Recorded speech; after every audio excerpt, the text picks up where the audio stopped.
अस्सलामुअलैकुम। उम्मीद है आप सब खैरियत से होंगे। आज मैं बात करूँगा न्यू स्कीम पे। तो इस पे मैंने वीडियो बनानी तो नहीं थी, बट काफ़ी ज़्यादा क्वेश्चन आ रहे थे और स्टूडेंट काफ़ी वर्ried थे, इस वजह से मैं वीडियो एक बना देता हूँ। तो इस वीडियो में हम बात करेंगे कि ये स्कीम इम्प्लीमेंट होगी, कब से होगी, इसके लेवल कितने होंगे, ट्रांजिशन किस तरह होगी स्टूडेंट्स की, और ट्रांजिशन क्यों इम्पॉर्टेंट है, टाइम पीरियड्स में हमारे पास ट्रांजिशन के लिए क्या होगा। लास्ट पे हम डिस्कस करेंगे ITA और इको का जो मसला आ रहा है उस पर क्या इसका जो सलूशन है, इस पे हम बात करेंगे, ठीक है। अच्छा, तो सबसे पहले ये अप्लाई होगी या नहीं होगी। तो ICAP की जो अब प्रेजेंट कमेटी है उनके इलेक्शन होने हैं तकरीब सितंबर में, ठीक है। तो अब वो चाह रहे हैं कि वो अपने जाने से पहले पहले ये स्कीम अप्रूव करा लें, ठीक है। इसके लिए वो काफ़ी ज़्यादा एफर्ट्स कर रहे हैं। अच्छा, अब ये स्कीम अप्लाई होगी, यहाँ से ही हमें पता चलता है कि वो मतलब उनकी अगर एफर्ट है तो may be pass most probable है ये कि ये स्कीम अप्लाई हो जाए, ठीक है। स्कीम अप्लाई कब होगी, अब तक जो ICAP की तरफ से डेट है वो तकरीबन 22 मार्च तक ये अप्लाई हो जाएगी, ठीक है। अच्छा, अब ICAP ने क्या किया, एक हमें ड्राफ्ट एक्सपोजर दे दिया। ड्राफ्ट एक्सपोजर होता क्या है, जब भी कोई बाइला या जब भी कोई पब्लिकेशन होती है तो अपने जो मेंबर या स्टेक होल्डर है उन्हें जो एक ड्राफ्ट एक्सपोजर यानी एक ओवरव्यू दे दिया जाता है और उस पर उनके सजेशंस मांगे जाते हैं, ठीक है। और फिर उसमें अमेंडमेंट्स की जाती हैं, ठीक है, यानी चेंजेस की जाती हैं। अब 28 जुलाई तक ICAP ने अपने मेंबर से सजेशन मांगे और इस पे वो सजेशन देंगे। इसके बाद ICAP की कमेटी इस पे बैठेगी, इस पे डिस्कशंस होंगी और फिर जो है ना वो स्कीम ये आपके लिए इंतहाई फ्लेक्सिबल बनाई जाएगी, ठीक है। अच्छा, सबसे पहले कि ट्रांजिशन क्यों इम्पोर्टेंट है। जब लास्ट टाइम स्कीम अप्लाई हुई थी यानी 13-14 में, तो तब ऐसा हुआ था कि ICAP ने एक CRN दे दिया था, वो 18,000 समथिंग था, और उस CRN से आगे जितने बच्चे थे उन पे ये स्कीम अप्लाई होनी थी। उसका इम्पैक्ट क्या आया कि अब तक वो स्कीम के जो इम्पैक्ट्स हैं वो बच्चे मतलब अभी तक पेपर्स उसके पास करने में लगे हुए हैं, ठीक है। लेकिन इस बार ICAP ने क्या किया, ICAP ने ट्रांजिशन रूल्स डिफाइन कर दिए हैं, यानी कि जो न्यू है उन पे तो ये अप्लाई होगी, ठीक है, बट जो ओल्ड स्टूडेंट है उनकी ट्रांजिशन कर दी जाएगी न्यू स्कीम में, ठीक है। अच्छा, तो इस वीडियो में जो हम बात कर रहे होंगे वो सिर्फ उन ओल्ड स्टूडेंट्स की बात कर रहे होंगे, क्योंकि उनके लिए सितंबर अटैम्प्ट इम्पॉर्टेंट है और उनके पेपर इम्पॉर्टेंट है। जो न्यू आएंगे उनकी भी हम बात तब करेंगे जब ये स्कीम अप्लाई हो जाएगी या स्कीम इम्प्लीमेंट जब हो जाएगी, ठीक है। अच्छा, अब सबसे पहले अगर आपने CA में आना है तो आपको कैट का टेस्ट देना पड़ेगा। इस पर हम बात करेंगे जब ये स्कीम अप्लाई होगी, ठीक है। लेवल CA के लेवल इसमें कितने होंगे, 4 लेवल के होंगे। PRC जो कि AFC की जगह है, कैफ इसके 9 पेपर थे, 8 कर दिए गए हैं। CFAP और MSA, इसके साथ आपको 3 कोर्सेज आपके हुक में होंगे, ठीक है। अच्छा, उन पे भी हम आगे बात करते हैं। सबसे पहले PRC में आपके 5 पेपर हैं, PRC 1 2 3 4 5, ठीक है। अच्छा, सबसे पहले business writing and comprehension skills, ठीक है। जो M होगी principle of economics, intro to accounting होगा और इंट्रो टू बिजनेस हमारे पास होगा, ठीक है। अच्छा, PRC का क्या होगा, PRC आपको 12 मंथ में पास करनी होगी, बट अगर आपके 3 पेपर जो हैं वो पास हो जाते हैं, ठीक है, अगर 3 पेपर पास हो जाते हैं तो आपको एडिशनल 3 मंथ्स दिए जाएंगे। अब इसके जो पेपर हैं वो ऑनलाइन भी हो सकते हैं और मे बी फिजिकल भी हों, ठीक है। अच्छा, और पॉसिबल है कि इसके जो पेपर हैं वो पर मंथ हो या पर क्वार्टर हो, जैसे पहले होते हैं, ठीक है। और ये जो पेपर हैं ये क्या होंगे, कंप्यूटर बेस्ड होंगे, ठीक है। अच्छा, अब आगे मूव करते हैं कैफ में। कैफ में सबसे ज़्यादा चेंजेस हुई हैं। कैफ के टोटल पेपर पहले 9 थे, अब 8 कर दिए गए हैं, ठीक है। इसमें 2 ग्रुप बना दिए गए हैं। ग्रुप A को पास करना लाजमी है अगर आप करते हो, अगर ग्रुप B में जाना है तो उससे पहले ग्रुप A को पास करना लाजमी है, ठीक है। अच्छा, अब इसमें जो है अगर आपके ग्रुप A के 2 पेपर पास हैं, ठीक है, तो फिर आप ग्रुप B का भी 7 पेपर रख सकते हो नेक्स्ट अटैम्प्ट के लिए, ठीक है। अच्छा, इसमें बिजनेस लॉ को 2 में स्प्लिट कर दिया गया है, ठीक है। और अब इस अटैम्प्ट्स के स्टूडेंट्स के लिए है कि अगर आप बिजनेस लॉ दे रहे हैं, ठीक है, तो बिजनेस लॉ यानी कैफ 3, वो कैफ 3 अब कैफ 4 कैफ 7 में स्प्लिट हो जाएगा। और कैफ 3 आपको मस्ट इस अटैम्प्ट में पास करना चाहिए, क्योंकि अगर आप एक पेपर देते हो ना अब बिजनेस लॉ का, ठीक है, तो आपको 2 पेपर्स में जो है ना एग्जाम्पशन मिल जाएगी, एक कैफ 4 में और एक कैफ 7 यानी कंपनी लॉ में, ठीक है। यानी एक पेपर आप पास करोगे तो आपके 2 पेपर पास हो जाएंगे, बाकी कैफ के आपके 6 पेपर रह जाएंगे, ठीक है। अच्छा, अब आगे हुक इसमें पीसीएससी की जगह presentation and personal effective PPE यानी आ गया, ठीक है। अच्छा, ये जो कोर्स है ये आपने करना है कैफ बेस पे। अगर आप आर्टिकल करना चाह रहे हो तो आर्टिकल से पहले पहले, यानी जैसे पीसीएससी था वैसे पीपीई था। अगर आपने पीसीएससी किया हुआ है तो आपको पीपीई दोबारा से नहीं करना पड़ेगा, ठीक है। अच्छा, एमएस ऑफिस और डेटा, ये जो दोनों हैं, ये अगर आप कैफ बेसिस पे हम कर रहे हैं आर्टिकल्स, तो ये हमने कब करना है, इसका एमएसए से पहले पहले ये हमारे लिए इम्पोर्टेंट है, ठीक है। और आगे सी फैप में इतनी चेंजेस नहीं आई। सी फैप में बस जो सी फैप 3 है उसमें थोड़ी बहुत चेंज है, ठीक है। बाकी उसके पेपर उसी तरह सी फैप 1 2 3 4 5 और 6 हैं, ठीक है। और एमएसए भी सेम रहेगा। अच्छा, सबसे पहले बात करते हैं ट्रांजिशन। ट्रांजिशन मैंने बताया क्यों ज़रूरी है। अच्छा, अब ऐसा होगा जो ओल्ड स्टूडेंट्स हैं उनकी ट्रांजिशन यानी उनके जितने पेपर पास हैं उन्हें एग्जामेशन मिल जाएगी न्यू स्कीम में, ठीक है। अब फॉर एग्जांपल किसी बच्चे का अगर फंक्शनल इंग्लिश और बिजनेस कम्युनिकेशन पास है, ठीक है, उससे पीआरसी 1 यानी कि ये पीआरसी 1 में एग्जामेशन मिल जाएगी, ठीक है। यानी कि पीआरसी में उसका एक पेपर पास होगा, ठीक है। अच्छा, अब क्यूएम अगर किसी बच्चे ने पास किया हुआ है तो उसे पीआरसी 2 यानी क्वांटिटेटिव मेथड्स में पीआरसी 2 में आपको एग्जामेशन मिल जाएगी, ठीक है। अच्छा, अगर किसी का introduction to information technology pass है तो आपको PRC introduction to business PRC 5 में आपको एग्जामेशन मिल जाएगी, ठीक है। यानी अगर किसी के एएफसी के 3 या 4 पेपर पास हैं तो अकॉर्डिंग टू दिस, मतलब अगर इस ट्रांजिशन के रूल से देखा जाए तो आपके कितने पेपर पास होने चाहिए, 3।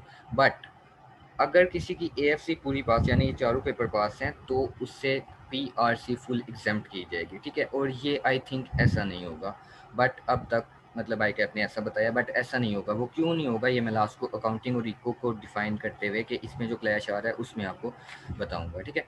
अच्छा, अगर किसी की पीसीएससी पास है तो वो पीपीई उसकी पास हो जाएगी। अब यहाँ पे ये है कि अगर आप करना चाह रहे हो दिसंबर में, ठीक है, अगर आप मार्च से ये स्कीम फॉर एग्जांपल अप्लाई होती है तो आपको दिसंबर में पीसीएससी और राइटिंग स्किल का पेपर दे देना चाहिए ताकि आपका ये जो पेपर है पीपीई वाला ये आपका पास हो जाए। अब न्यू जब पेपर आएगा तो जाहिर सी बात है उससे मतलब उसके बारे में इंफॉर्मेशन और गाइडेंस वगैरह लेना और जो टीचर्स होंगे उन्हें एक्सपीरियंस लेने में भी काफ़ी टाइम लगेगा, तो ये पेपर पास करना मुश्किल होगा। न्यू स्कीम का कोई भी पास करना मुश्किल होगा as compared to old one. तो पीसीएससी आपको दिसंबर में यहाँ पे दे देनी चाहिए, ठीक है। अच्छा, अब कैफ की तरफ मूव करते हैं। तो कैफ में अगर आपने बी ला दिया तो आपके 2 पेपर पास होंगे, कैफ 4 और कैफ 7। न्यू स्कीम के कैफ 4 और कैफ 7 आपके पास होंगे, इसलिए आपको कैफ 3 का पेपर इस अटैम्प्ट में मस्ट पास करना चाहिए, ठीक है।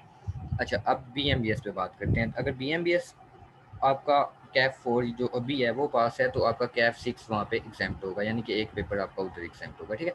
अच्छा, एफर 1 अगर पास है तो ये कैफ 1 यानी कि उधर भी एफर 1 के नाम से ही होगा, ये भी आपका एग्जाम्प्ट होगा। अगर आपको टैक्स है तो ये कैफ 2 बन जाएगा और ये एग्जाम्प्ट होगा। और एफर 2 है तो एफर 2 कैफ 5 चला जाएगा, ये एग्जाम्प्ट होगा, ठीक है। इसी तरह सीएमए जो कि कैफ 7 है अब, और तब कैफ 3 बन जाएगी, तो ये भी आपको अगर पास का पेपर पास है तो ये आपका पेपर पास होगा। इस तरह ऑडिट पहले कैफ 9 था, अब कैफ 8 हो गया। अगर ऑडिट का पेपर पास है तो आपको कैफ 8 में एग्जामेशन मिल जाएगी। अच्छा, अब ट्रांजिशन के टाइम को देखते हैं कि जो ट्रांजिशन है वो किस तरह होगी। मतलब अगर इसमें 2 रूल हैं। अगर किसी के कैफ के 3 या 3 से कम पेपर हैं तो उसने 24 मंथ यानी 12 यानी कि 2 ईयर में अपने पेपर जो रिमेनिंग है वो 3 रिमेनिंग पास करनी है, ठीक है। इस तरह अगर किसी के 3 से ज़्यादा रहते हैं तो उसे मल्टीपल ऑफ 6 मंथ का टाइम मिलेगा। इस तरह ये बात आपको समझ नहीं आएगी, ठीक है। सिंपल आप ये रख लें, ये टेबल देख लें, ठीक है। अगर एक पेपर आपका रहता है, ठीक है, तो आपको 24 मंथ मिलेंगे। अगर आपका 2 पेपर रहते हैं तो भी आपको 24 मिलेंगे। अगर 3 पेपर रहते हैं तो भी आपको 24 मंथ्स मिलेंगे, ठीक है। अगर 4 रहते हैं तो मल्टीप्लाई बाय 4 किया तो भी आपको 4 मंथ्स मिलेंगे, ठीक है। यहाँ से आगे जो ये सेकंड रूल है मल्टीपल ऑफ 6 वाला, ये अप्लाई होगा 4 से आगे, ठीक है। तो यहाँ से देखो, अगर आपके 5 पेपर रहते हैं, 5 को 6 से मल्टीप्लाई किया तो 3 मंथ यानी कि 2.5 ईयर आपको मिलेगा अपने पेपर जो 5 रह जाएंगे उसे पास करने में, ठीक है। जो ओल्ड स्टूडेंट जो इस स्कीम में है, ठीक है।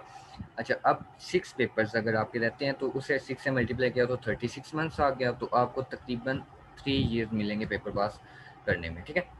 इस तरह अगर आपके 7 पेपर्स रहते हैं तो आपको 42 मंथ्स मिलेंगे। अगर आपके 8 पेपर रहते हैं तो आपको 48 मंथ्स मिलेंगे, और यही क्राइटेरिया है कैफ का, यानी कैफ आपको 4 साल में पास करना है। अगर आपके कुछ पेपर पास हैं तो आपको एक एडिशनल ईयर भी मिलेगा न्यू स्कीम में, ठीक है। बट और स्टूडेंट्स के लिए ये टेबल मोर देन इनफ है। अपने पेपर्स देख लें, आपके पेपर्स जितने रहते होंगे उस पर आपको ये जो हैं इतने मंथ्स आगे, ये इतना पीरियड मिलेगा कि ये पेपर्स अपने पास कर दो। अब बात करते हैं अकाउंटिंग और इको की। इस ट्रांजिशन में अकाउंटिंग और इको का कोई भी जो पेपर है वो अगर पास है तो आपको एग्जाम्पशन ओल्ड स्कीम में नहीं मिलेगी। बट अब काफ़ी ज़्यादा जो टीचर्स हैं वो ये कह रहे हैं कि जो अकाउंटिंग और इको है वो ख़त्म हो जाएगी, और जो है ना, अगर किसी की एएफसी पास है ट्रांजिशन के अकॉर्डिंग, अगर किसी की एएफसी पास है तो उससे अकाउंटिंग और जो इको है ये दोनों भी उससे के एएफसी पास होने की वजह से पास हो जाएंगे। बट मतलब अब तक आई कैफ ने ऐसे ही डिफाइन किया, बट आई थिंक ऐसा नहीं होगा, क्योंकि अगर आपकी अकाउंटिंग यानी कि आपने इंट्रो टू अकाउंटिंग नहीं पढ़ा तो आप जब जाओगे FR1 पढ़ोगे तो ऐसा पॉसिबल ही नहीं है कि किसी बच्चे को डेबिट क्रेडिट का नहीं पता और वो FR1 कर ले। मतलब कि ये इम्पॉसिबल है। अगर आप FR1 के साथ उठा रहे हो तो मे भी पॉसिबल है अकाउंटिंग करो और हो जाए, बट सिर्फ अकाउंटिंग किए बगैर FR1 करना इम्पॉसिबल है, ठीक है। और सेकंड चीज़ इधर के, अगर यार ऐसा कैसे पॉसिबल है कि आई कैप जो कि एक प्रोफेशनल बॉडी है, ठीक है, वो ऐसा करे कि एक बच्चा है उसका अकाउंटिंग उसने पढ़ी नहीं है, ठीक है, और इंट्रो टू अकाउंटिंग पास ही नहीं है, और दूसरा बच्चा उसने इंट्रो टू अकाउंटिंग में 6 मंथ लगा के पास किए हुए हैं, वो दोनों को इक्वल रखते हैं, ये इम्पॉसिबल है, ठीक है। इस पर अमेंडमेंट मस्ट है। बट अब मैं मतलब सर से इख्तलाफ तो नहीं कर सकता, उनका मेरे से ज़्यादा एक्सपीरियंस है और काफ़ी अर्सा है उनका इस फील्ड में, उनके लिंक्स भी ज़्यादा हैं, मे भी पॉसिबल ऐसा हो, बट उनका जो सजेशन है वो मैं आपसे शेयर कर देता हूँ। बट मेरा पर्सनल यही है कि इस पर अमेंडमेंट्स होंगी और आपको इंट्रो टू अकाउंटिंग और इकनॉमिक का पेपर पीआरसी में दोबारा आके देना पड़ेगा अगर स्कीम अप्लाई होती है, ठीक है।